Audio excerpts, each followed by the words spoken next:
Julian Newman était l'enfant prodige du basketball. À 10 ans, il faisait déjà sensation sur YouTube. À 12 heures, il faisait la une des médias sportifs. Orlando's 11-year-old Julian Newman has found out firsthand the power of the internet. Julian Newman. This is Julian Newman. Please welcome from Orlando, Julian Handles Newman. Mais aujourd'hui, il n'est plus qu'un rappel vivant de ce qui arrive quand le battage médiatique prend le pas sur le vrai travail. Car derrière chaque mixtape viral, chaque action spectaculaire, se cachait une vérité que personne ne voulait voir. Ce garçon n'apprenait pas à jouer, il apprenait à faire semblant. Et aujourd'hui, des années plus tard, ce mensonge a un prix. Ce qui fut autrefois une promesse brillante est devenu un cas d'école de ce qu'il ne faut jamais faire pour bâtir une carrière sportive. Tout a commencé avec une vidéo, une simple séquence d'un enfant minuscule enchaînant les dribbles, plantant des tirs à 3 points depuis très loin et pointant du doigt ses adversaires comme s'il était un vétéran de la NBA. Il n'avait que 9 ans. Et cette vidéo a explosé sur Internet. Des chaînes comme Bally's Life ou Overtime ont sauté sur l'occasion. Le nouveau Stephen Curry, disaient certains. L'enfant qui va révolutionner la NBA, assuraient d'autres. L'image de Julian Newman circulait partout. Instagram, YouTube, Facebook, même des médias traditionnels comme ESPN ont relayé son histoire. En quelques semaines, Julian est passé de simple enfant à véritable symbole. Une marque, une narration irrésistible pour une génération obsédée par le buzz. Sa petite taille, sa confiance démesurée et ses actions spectaculaires formaient le cocktail parfait pour alimenter la machine à contenu. Mais ce que personne ne semblait se demander, c'était contre qui jouait-il? Quelle défense affrontait-il vraiment? Était-il en train de développer un vrai jeu complet ou simplement d'apprendre à briller devant les caméras? La vérité, c'est que Julian ne progressait pas en tant que joueur. Il progressait en tant que produit. Son jeu, au-delà des likes et des commentaires, était superficiel, incomplet et terriblement immature. Et pendant que des millions de personnes voyant ses vidéos et le considéraient comme un prodige, très peu prenaient le temps de regarder avec attention, parce que l'histoire était trop belle pour être gâchée par des détails. Mais comme on le verra bientôt, ce sont justement ces détails qui ont détruit sa carrière. Julian Newman n'a pas grandi dans une structure sportive traditionnelle. Il n'avait pas d'entraîneur impartial. Il n'avait pas de vrais adversaires. Il avait son père. Jamie Newman, ancien coach et enseignant, a été l'architecte de la bulle qui a entouré son fils dès le premier jour. Et cette bulle ne faisait pas que protéger Julian, elle le déformait. Jamie a fondé un programme scolaire pratiquement taillé sur mesure pour que son fils puisse briller. L'équipe dans laquelle jouait Julian, bien qu'elle se fasse appeler Varsity, affrontait principalement de petites écoles, mal organisées ou avec des adversaires clairement inférieurs. C'était un environnement entièrement contrôlé. Et surtout, Julian avait carte blanche sur le terrain. Tirer depuis le milieu de terrain, dribbler 15 fois par possession, ignorer ses coéquipiers, jouer sans défense. Tout était autorisé. Pourquoi? Parce que son père était l'entraîneur, le producteur, l'agent et le publicitaire. Cela a créé une illusion de domination. Sur les statistiques, on voyait 30, 40, parfois 50 points par match. Mais personne ne regardait les pourcentages. Personne ne montrait les tirs manqués, les ballons perdus ou les mauvaises décisions. Julian ne compétait pas. Il jouait un rôle. Et le pire, c'est que tout son entourage collaborait pour que ce spectacle continue de grandir. Chaque vidéo virale, chaque t-shirt vendu, chaque média qui parlait de lui renforçait l'idée que tout allait bien. Mais en réalité, Julian s'enfermait dans un monde sans correction, sans exigence, sans critique constructive. Et ça, pour n'importe quel jeune athlète, c'est une condamnation. Parce que sans ajustement, sans pression réelle, sans l'humilité d'apprendre, le talent ne progresse pas, il stagne, ou pire, il se dégrade. Et tandis que le monde continuait à croire que Julian allait devenir le prochain grand nom du basketball, il devenait en réalité le parfait exemple de comment un environnement mal encadré peut saboter même les plus doués. Dès son plus jeune âge, Julian Newman a montré plus que de la confiance. Il a montré de l'arrogance. Pas celle de quelqu'un qui a gagné le respect, mais celle de quelqu'un qui n'a jamais été corrigé. À chaque match, dans chaque clip viral, on voyait un enfant pointer ses adversaires du doigt, célébrer des paniers simples comme s'ils étaient décisifs et provoquer le public. Et au début, beaucoup ont pris ça pour du charisme, pour de la personnalité. Mais avec le temps, c'est devenu évident. Julian ne jouait pas avec respect, il jouait pour humilier. Il existe des vidéos où il lance le ballon sur la tête d'un adversaire, d'autres où il pousse ses propres coéquipiers après une erreur, et même des moments où il semble plus préoccupé par la caméra que par l'action elle-même. Cette attitude a été nourrie par son entourage, les compliments excessifs, les caméras en permanence, l'absence de discipline. Tout contribuait à renforcer l'idée qu'il était spécial, intouchable, supérieur. Mais en dehors de sa bulle, le monde ne fonctionne pas comme ça. Lors de ses premiers matchs face à une véritable concurrence, il est tombé sur des joueurs qui n'étaient pas là pour participer au spectacle, mais pour le battre. Et c'est là que l'illusion s'est effondrée. Sans humilité, il n'y a pas de progression. Sans respect du jeu, il n'y a pas d'avenir. Julian n'était pas seulement un joueur incomplet, c'était un joueur qui n'écoutait pas, qui n'apprenait pas, qui ne reconnaissait pas ses erreurs. Et dans un sport comme le basketball, où l'esprit d'équipe et la mentalité comptent autant que le talent, cette attitude est une condamnation. Julian Newman n'a pas perdu sa voix par manque de capacité. Il l'a perdu à cause de son ego. Et c'est malheureusement le défaut le plus difficile à corriger. Sur les réseaux sociaux, Julian Newman semblait inarrêtable. Crossover après crossover, step back depuis le milieu de terrain, feintes improbables. C'était comme voir un mélange de Kyrie Irving et Steph Curry en version junior. Mais tout cela n'était qu'une illusion soigneusement montée. Ce que les mixtapes ne montraient pas, c'est que Julian manquait de fondamentaux réels. Il ne défendait pas, il ne lisait pas le jeu, il ne faisait pas de bonnes passes. Et pire encore, il ne prenait pas de décisions intelligentes. Son jeu était un spectacle pour la caméra, pas une base solide pour le haut niveau. Pendant que d'autres jeunes travaillaient leur vision du terrain, comprenaient les systèmes, apprenaient à se déplacer sans ballon, Julian répétait encore et encore les mêmes dribbles. Son style n'évoluait pas, il devenait simplement plus excessif. Ses statistiques étaient trompeuses, des matchs à 30 ou 40 points qui cachaient des pourcentages catastrophiques, une quantité absurde de tirs forcés et de pertes de balles. Il jouait pour se faire remarquer, pas pour gagner, et le plus frustrant, c'est qu'il avait du talent, de l'agilité, de la coordination, du contrôle de balle, mais au lieu d'affiner ses qualités, il les a utilisées pour monter un spectacle. C'était un produit d'Instagram, pas un joueur de terrain. Quand il affrontait des adversaires vraiment physiques ou bien entraînés, son jeu s'effondrait. Il ne savait pas s'adapter. Il ne savait pas réagir parce qu'il n'avait jamais appris à vraiment concourir. D'autres joueurs viraux comme LaMelo Ball ou Mikey Williams ont eux aussi connu la célébrité très jeune. Mais ils ont su se transformer. Ils ont compris qu'un talent sans structure ne mène à rien, qu'un highlight ne gagne pas de match. Julian, lui, est resté prisonnier de son personnage. Et cela a fait de lui un joueur qui semblait brillant, avec un bon montage, mais totalement perdu dans le jeu réel.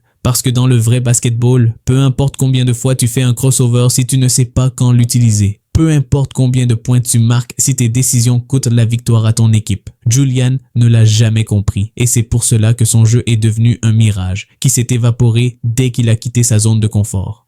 Quand les portes du basketball compétitif ont commencé à se refermer, la famille Newman a décidé de changer de terrain. Si Julian ne pouvait plus dominer dans le sport, il allait tenter sa chance dans le divertissement. C'est ainsi qu'est né leur reality show, Hello Newmans. L'idée était claire. Copier le modèle de la famille Ball, montrer le quotidien d'une famille sportive, avec du drame, des entraînements, des polémiques et des moments viraux. Mais il y avait un problème évident. Les Ball avaient un vrai talent. Lonzo, LaMelo, même Liangelo, tous avaient des fondamentaux, un jeu collectif et un avenir professionnel. Julian, non, son histoire n'était pas celle d'un jeune surmontant les obstacles pour atteindre le sommet. C'était celle d'un garçon refusant d'admettre que le basketball compétitif l'avait déjà laissé derrière lui. Le reality ne montrait ni progression ni évolution. Il montrait des cris, des disputes, des pauses forcées et des matchs sans intérêt. Et le pire, on voyait Jamie Newman, son père, s'accrochant désespérément à un rêve devenu irréaliste, exploitant chaque seconde à l'écran pour vendre des t-shirts avec des slogans comme Prodigy ou Never Doubt Me. La ligne de vêtements qu'ils ont lancée était un autre effort désespéré. Hors de prix, de mauvaise qualité, sans design ni concept, juste un nom qui ne signifiait plus rien.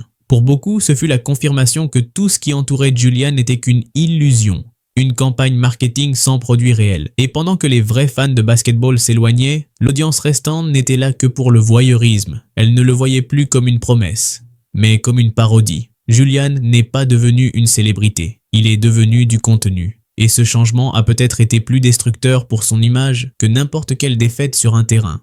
Quand Julian Newman a terminé le lycée en 2020, beaucoup ont cru que c'était la fin de son histoire dans le basketball compétitif. Aucune offre sérieuse d'université, aucun programme de haut niveau ne s'est intéressé à lui. Et pour quelqu'un qui avait été viral pendant près d'une décennie, c'était une chute brutale. Au lieu d'accepter la réalité et de restructurer son jeu, Julian a choisi de continuer à vivre sur sa réputation. Il a commencé à apparaître dans des matchs d'exhibition, des tournois récréatifs. et dans des vidéos de youtubeurs qui l'invitaient plus pour son nom que pour son niveau. Il jouait des matchs sans vraie défense, contre des adversaires choisis au hasard, dans des environnements pensés pour le spectacle, pas pour la compétition. Et même s'il continuait à générer des vues, il devenait de plus en plus évident qu'il stagnait. Sa présence sur les réseaux restait constante, mais ses progrès en tant que joueur étaient inexistants. On ne le voyait pas s'entraîner avec des coachs sérieux. Il ne participait à aucune ligue exigeante. Il n'évoluait ni physiquement ni mentalement comme un athlète. Pendant ces années, beaucoup se demandaient ce qu'il faisait vraiment. S'entraînait-il en silence pour revenir plus fort? Reconsidérait-il sa trajectoire? La réponse, comme on le découvrira plus tard, était bien plus décevante. Julian ne s'améliorait pas. Il survivait, simplement avec ce qu'il lui restait de célébrité. Et dans ce vide entre le show et l'oubli, il a peut-être perdu ce qu'un jeune joueur peut avoir de plus précieux, le temps. Parce que dans le sport, l'horloge tourne vite. Et pendant que les autres joueurs de sa génération grandissaient, mûrissaient et se préparaient pour l'élite, Julian restait prisonnier du souvenir de ce qu'il avait été, sans jamais construire ce qu'il aurait pu devenir. 4 ans après avoir terminé le lycée, Julian Newman était réapparu sur la scène avec une surprise. Il avait été accepté dans une équipe universitaire. Pas en NCAA, bien sûr, mais dans une petite université appelée Bethesda, membre de la NCCAA, une ligue chrétienne de second plan, sans aucun lien avec le basketball d'élite. Malgré cela, Julian est arrivé avec confiance. Dans son premier vlog, on le voyait déclarer des phrases comme « Ce soir, je vais en mettre 40 en route vers ses débuts ». On aurait dit qu'il croyait sincèrement que c'était le début de sa rédemption. Mais le terrain ne ment pas. Lors de son premier match contre Cal State Bakersfield, Julian a joué 15 minutes. Il n'a inscrit aucun panier. Tous ses tirs, y compris 3 tentatives à 3 points, ont été des échecs. Ses seuls 3 points sont venus de lancers francs. Aucune passe décisive, aucun rebond, aucun ballon volé. Son équipe a perdu de près de 70 points, 122 à 53. Lors du deuxième match contre Southern Utah, il a été plus agressif. Il a marqué 6 points, mais avec une efficacité catastrophique. 3 sur 12 au tir, 0 sur 6 à 3 points et 3 lancers francs manqués sur 3 tentatives. Le troisième match a été encore pire. Contre Utah Tech, il n'a joué que 6 minutes. Aucun point, tous ses tirs manqués, seulement 2 rebonds et une interception dans une nouvelle défaite, cette fois de 31 points. Au total, sur ses 3 premiers matchs, Julian affichait les statistiques suivantes. Moyenne de 3 points par match, pourcentage de réussite, 12%. À 3 points, 0 sur 17. Lancers francs, 3 sur 9 défaites, avec un écart moyen de 53 points. Les commentaires ne se sont pas fait attendre. Sur son propre vlog, les fans n'en étaient plus. « Mec, ta carrière est finie. C'est pas de la haine, mais passe à autre chose. T'es un freshman de 24 ans. Stop. » Et le plus frustrant dans tout ça, c'est que Julian faisait toujours la même chose qu'à 12 ans. Les mêmes dribbles inutiles, les mêmes tirs mal choisis, le même manque de lecture du jeu. C'était comme voir un enfant dans un corps d'adulte, totalement hors de propos sur un vrai terrain. Beaucoup pensaient qu'après autant d'années loin des projecteurs, Julian aurait travaillé son jeu, amélioré son tir, appris à jouer en équipe. Mais la réalité fut tout autre. Il n'avait rien changé. Et s'il y a bien une chose que ce retour universitaire a démontré, c'est que le temps ne guérit pas l'absence de fondamentaux. Il ne fait que la rendre encore plus visible. L'échec de Julian Newman n'a pas été soudain.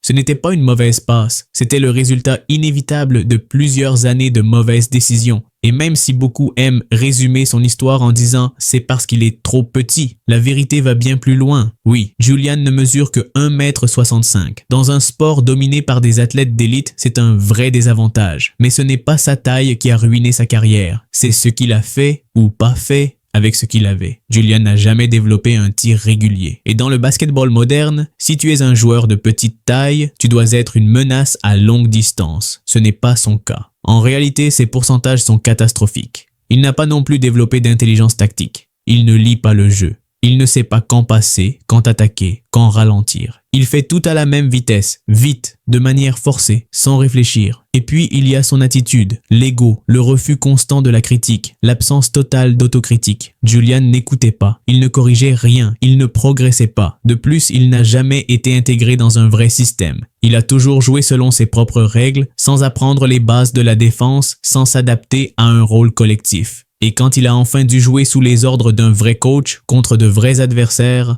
il a été complètement démasqué. De nombreux joueurs de petite taille ont pourtant réussi. Isaiah Thomas, Earl Boykins, José Juan Barea.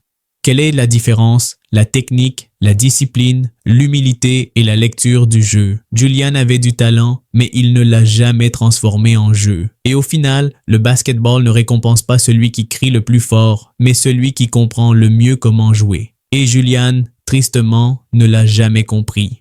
L'histoire de Julian Newman n'est pas un simple cas isolé. C'est un miroir tendu à toute une génération de jeunes athlètes piégés dans la culture du highlight, des likes, du spectacle sans substance. Pendant des années, Julian a été présenté comme un modèle à suivre, un enfant prodige. Mais ce qu'il a réellement montré, c'est à quel point le buzz peut être un piège déguisé en succès. Aujourd'hui, beaucoup de jeunes s'entraînent en pensant à Instagram avant de penser au tableau d'affichage. Ils répètent des actions pour devenir viraux, pas pour gagner des matchs. Et cela, même si ça semble inoffensif, finit par créer des joueurs qui brillent sur les réseaux, mais s'éteignent sur le terrain. Julian a été l'un des premiers grands produits de cette tendance. Son image a été tellement soignée qu'on en a oublié de construire le joueur derrière. Et le plus triste, c'est qu'il n'est pas seul. Il y a des dizaines de jeunes avec un vrai talent qui, en mettant la célébrité avant les bases, n'arrivent jamais à franchir le cap. La différence entre Julian et d'autres petits joueurs qui ont réussi, comme Chase Adams ou Akil Carr, réside dans leur approche du jeu. Chase et Carr, bien qu'eux aussi aient été viraux, ont compris qu'en l'absence de fondamentaux, de lecture du jeu et d'adaptabilité, il n'y a pas de carrière. Aujourd'hui, Julian est devenu l'exemple inverse. Plutôt qu'une histoire d'ascension, il est devenu un avertissement. Et le message est clair, le talent ne suffit pas. Il faut le travailler, le façonner et surtout le mettre au service de l'équipe. Parce que si tu t'entraînes uniquement pour briller dans une vidéo de 15 secondes, tu risques de finir comme Julian Newman, prisonnier du souvenir d'un potentiel qui ne s'est jamais transformé en réalité. Julian Newman n'a pas échoué par manque de talent. Il a échoué parce qu'il n'a jamais maîtrisé l'essentiel. Il n'a jamais développé un tir fiable. Il n'a jamais appris à lire le jeu. Et ça, tôt ou tard, ça se paie. Tu peux avoir de la vitesse, un bon handle, des abonnés, du buzz, mais si tu ne peux pas shooter sous pression, si tu ne sais pas quand passer, quand ralentir ou comment t'adapter, tu n'as pas d'avenir réel dans ce sport. Et si tu veux continuer à apprendre, YouTube te propose déjà la prochaine vidéo. Clique juste là. Continue de monter en niveau.